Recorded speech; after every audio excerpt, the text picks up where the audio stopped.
Drums, please.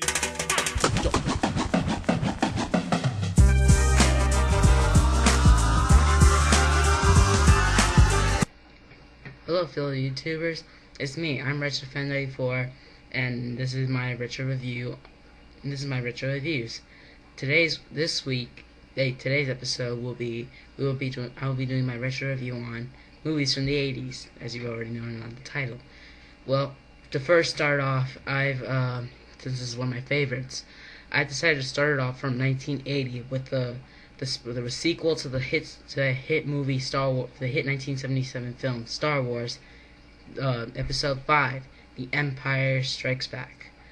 Well, some Star Wars fans were very excited when they heard that they would be doing a sequel, since they wanted to find out what happened to the previous one.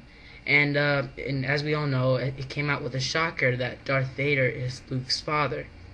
So some people have known it. Anyways, moving on. We had also found out that, and we had also known from one of the most popular films ever, horror that is American Werewolf in London, directed by John Landis, who also later on directed the music video for Michael Jackson's Thriller, which was the longest ever music video with a record of 15 minutes. You don't see that in music videos or any sometime often. Well, anyways, moving on. One of my second ones I'd like to talk about is the 1985 hit movie, which is one of my personal favorites, Back to the Future. Is what I think is my favorite is not only because of the sci-fi, the action, almost a complete genre of movies, like almost everything combined that you've always wanted it to be: sci-fi, action, adventure, drama, everything, you name it. Well, my favorite thing about it is the car, the DeLorean. I mean, it looks so stylish. It was so retro. Like that was my. It would probably, when sometime in the future, maybe I might get a car of that on my own. Well, anyways, not only were the 80s movies a great time for movies of action and adventure, it was also a great time for horror films. Like Friday the 13th, A Nightmare on Elm Street, Halloween. Well, I'm not sure Halloween, but Hellraiser. But that wasn't until it wasn't completed until 2000. The first three movies were released in the 80s, which was kind of good. And so, one of my favorite horror movies is Friday the 13th, because it's really good, and it's kind of in between. Not too much gore, not too much horror and stuff, but it's pretty good. Well, it's not. It's horror. It has enough horror in it to scare people. So does Nightmare on Elm Street. Mainly, Friday the 13th is mainly about a psychotic mother who goes on a killing spree, to avenge her son, Jason Voorhees. And Nightmare on Elm Street is about a man named Freddy Krueger, who was a child murderer, who was burned alive by parents who had gotten kind of annoyed that he was killing their kids. So they burned him up one day when he was at his house, and so he came back to haunt the dreams of teenagers, except for one. One was able to stop him, but it didn't turn out well in the ending. But did you know that director Wes Craven wanted it to be a happy ending? He didn't want it to be a franchise. But the producers, especially Robert Shea, the CEO of New Line Cinema, wanted it to go on. Pretty soon, it spawned 4 more sequels. That's like Nightmare on Elm Street 2, Nightmare on Elm Street 3, 4, The Dream Master, and Nightmare on Elm Street 5, The Dream Child. Oh yeah, I forgot to mention Nightmare on Elm Street 3, The Dream Warriors. And so, moving on, later on for the years, Michael Jackson's music videos still became, that's the subject on Michael Jackson. The subject, Michael Jackson's music videos started becoming very popular. But plus, he had released a movie of his own, Moonwalk. But, if you're a die. I'm a Michael Jackson fan. I know I am. And so, anyways, moving on,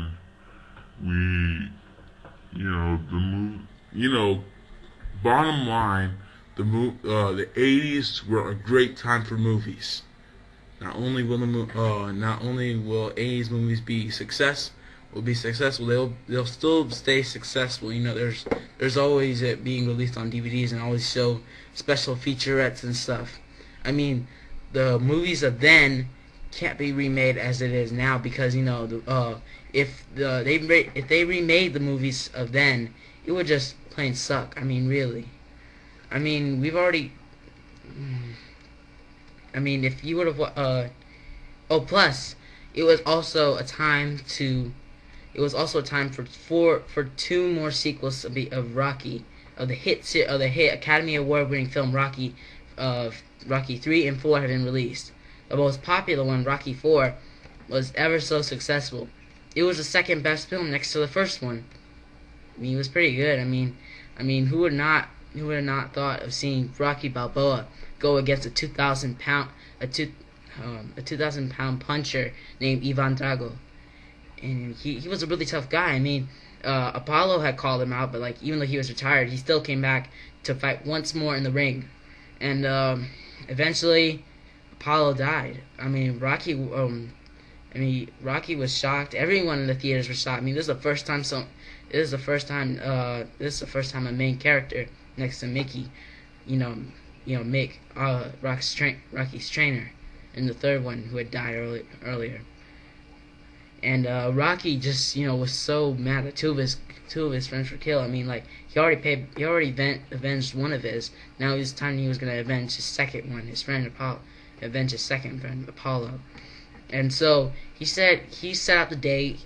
It said it would take place in Russia. Since his trainers, his manager didn't want it to be fought in America. So, and Rocky had no other choice but to agree to train in Russia.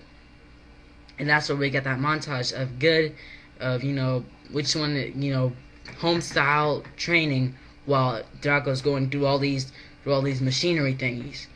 And Rocky seemed like he was doing a better job than Drago was, because and plus some of us probably didn't know this, they probably do, but Drago was in fact a juicer. I mean, who would have thought that that Drago was on steroids? At least I think he was. And so but amazingly, after the date for the fight was Christmas, so Rocky wasn't able to spend the holidays with his family, and so he had to do this fight alone with his with his wife Adrian's brother. I forgot his name, but